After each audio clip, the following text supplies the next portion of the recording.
గుర్తుకొచ్చింది. సరే కానీ రాజన్న, అప్పుడు చంపబడ్డ డాక్టర్ గారు అమ్మాయి నీకు గుర్తుందా? ఎవరు? రాణియా? రాణి గుర్తుందా అని అడుగుతున్నారా? గుర్తుండటమే కాదండి, ఇప్పటికీ నా గుండెల్లోనే ఉంది. ఈ గుండె ఆగిపోయేంత వరకు నాలోనే ఉంటుందండి. చాలా మంచి అమ్మాయి అండి.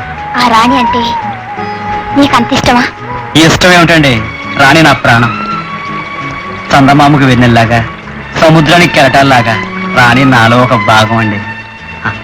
మీకు ఒక విషయం చెప్పనా? నేను ఇంతవరకు ఎందుకు పెళ్లి చేసుకోలేదు తెలుసా? ఎందుకు? నా మనసులో ఉన్న రాణిని తీసేసి వేరే మనిషిని ఇక్కడ ఉంచలేను కనుక. అంతేకాదు డాక్టర్ అమ్మా, నేను చనిపోయేలోగా ఏదో ఒక రోజున నా రాణి నాకు కనిపిస్తుందనే ఆశ. ఆ ఆశతోనే బతుకుతున్నాను. నీ ఆశ ఫలించి నీ రాణి నీకు హఠాత్తుగా ఇప్పుడు కనిపించిందనుకో, ఏం చేస్తావు? ఏం చేస్తానా? ఒక్కసారిగా కౌగిలించుకుని పైకెట్టేస్తాను. ఆకుండా పాదాల నుంచి తల వరకు ముద్రెట్టేస్తాను. ఆ పైన నోటికొచ్చినట్టు కోతలు కొయ్యకు. నువ్వు ఆ పని చెయ్యలేవు. డాక్టర్ అమ్మో, ఈ రాజన్న మాటని మనసుని అంత తక్కువగా అంచనా వేయకండి. రాణి కనపడలే గాని ఖచ్చితంగా నేను అన్నట్టుగా చేసి చూపిస్తాను. ఖచ్చితంగా చేయలేవు. ఎవడి చేయగలని? చేయలేవని రాణి కనపడండి, చేస్తే చేసి చూపిస్తాను. అలాగా? సరే, ఇటు చూడు.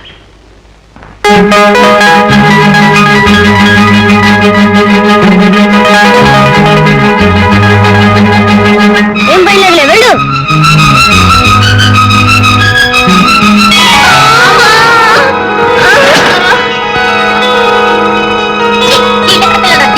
ప్రేమలో పడి ఎదురొచ్చిన వాళ్ళందరికీ పడేస్తుంటారు అని. రాణి, అయ్యో చేతి దెబ్బతో రక్తం వస్తుందే. దెబ్బ మానిపోయినా మచ్చ ఉంటుంది. ఆ మచ్చను చేయడపల్లా నీకు నేను గుర్తొస్తూ ఉంటాను. అంతేకాదు రాజు, నేను ఎంత పెద్దదానైనా ఈ మచ్చ చూడగానే నీకు నేను గుర్తు రావాలి.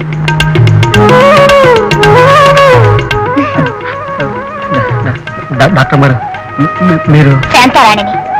చిన్నప్పుడు రాణిని, ఇప్పుడు శాంతిని. నేను సరే కాని, నీ రాణి కనిపిస్తే ఏమిటేమిటో చేసేస్తానని పెద్ద మునగాళ్ళ ఛాలెంజ్ చేశావు కదా, ఏవి? ఏం చేస్తానా? ఒక్కసారిగా కౌగిలించుకుని పైకెత్తేస్తాను. ఆకుండా పాదాల నుంచి తల వరకు ముద్దుల మీద ముద్దులు పెట్టేస్తాను. ఆ పైన ఏమిటి బెల్లం కొట్టిన రాయడాల చూస్తూ నిలబడ్డావు? ఏమైంది నీ సవాల్? డాక్టర్ గారు, బాబోయ్,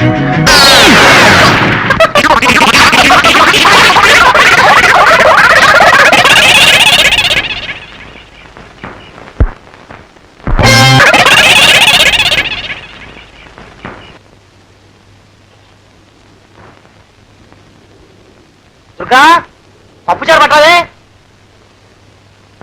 ఏం పాపం చేశావు? భోజనం కూడా ఆ చేత్తోనే. ఏమి ఎన్నిసార్లు చెప్పేదే పప్పుచారు తెమ్మని? అసలు నా మాట పట్టుకోవే. ఇంట్లో పిల్లలు ఉంటే ఇదిగో నాన్న తెచ్చి పెడతారు. నేనేం చిన్నపిల్లలు కాదు పరిగెత్తుకొచ్చి పడ్డాను. నేను అట్టగే పెడతాను అంతే. ఒరే మాధవా, గురు ఇదిరా వరస. కూర తెమ్మంటే పిల్లలు లేరు, పప్పుచారు తెమ్మంటే పిల్లలు లేరు, ఊరగాయ తెమ్మంటే పిల్లలు లేరు అంటుంది. నేనేం చేయని చెప్పు? అప్పటికీ రాత్రింబగళ్ళు నా శక్తి మేరకు వేస్తూనే ఉన్నాను రా గురు, మందులురా. కానీ లాభం లేకపోయింది. ఆ మాట అంటే అది సిగ్గులేదు. నాకెక్కడికి రెండో చేయి ఉంటేనా? ఉంటే నీ పక్కన కూర్చొని ఫోన్ చేయడం నాది బుద్ధి తక్కువ. ఆ కంతం తీసుకుని అవతలకి తగాడు. అప్పుడు అది చెప్పు వెధవా. ఈ మందు 3 పూటలు వేసుకుంటే జ్వరం తగ్గిపోతుంది. అలాగేనమ్మా. డాక్టర్ అమ్మ గారు. ఏమిటి బాబు? రాజన్కి జ్వరం వచ్చింది, కదలేకపోతున్నాడు. అలాగా?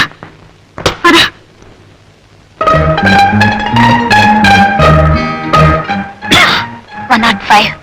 ఇంత జ్వరం ఎలా వచ్చిందబ్బా?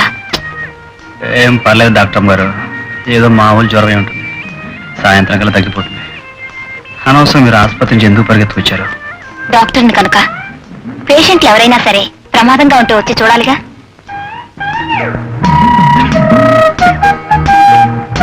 ఒక ఇంజెక్షన్ ఇచ్చేస్తే. అయ్య బాబోయ్, సూది ఉందా? నాకొద్దు బాబు. వద్దంటే ఈ జ్వరం కాస్త టైఫాయిడ్లోకి దింపుతుంది. అప్పుడు 2 వారాలు మంచం దిక్కుండా ఉండాలి. 2 వారాలు కాదు కదా, 2 ఏళ్ళైనా సరే మంచం మీద పడి ఉంటానేమో కానీ ఈ సూది మందు మాత్రం వద్దు బాబు, నాకు భలే భయం. ఈ పల్లెటూరికి మగవాడివి కదా, సూదికి భయపడతావేంటి చిన్నపిల్లలాగా? కర్రెత్తుకొచ్చినా కత్తి పట్టుకొచ్చినా నాకేం భయం లేదు, కానీ ఈ సూది మందు అంటే మాత్రం నాకు చచ్చింది భయం. డాక్టర్మా ఈ సూది మందు వద్దు కానీ ఏదైనా మాత్రం అంటేవా? ఏం లాభం లేదు. ఈ జ్వరానికి ఇంజెక్షన్ ఇవ్వక తప్పదు. డాక్టర్ ఏం లాభం లేదు. ఏమిటి అరుపులు? ఇంకా సూది గుర్తుందే? ఇంకా గుర్తులేదా?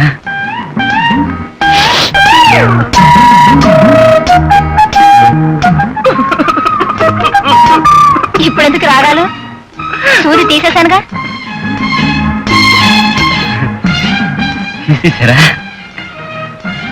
చూడు, నేను చెప్పేది జాగ్రత్తగా విను. ప్రతి 3 గంటలకి ఒక్కొక్క మాత్ర వేసుకోవాలి. ఇవాళకి భోజనం మానేయాలి.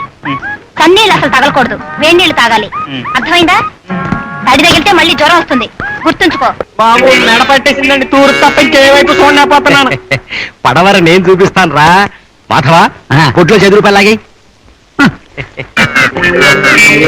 రా కూర్చో.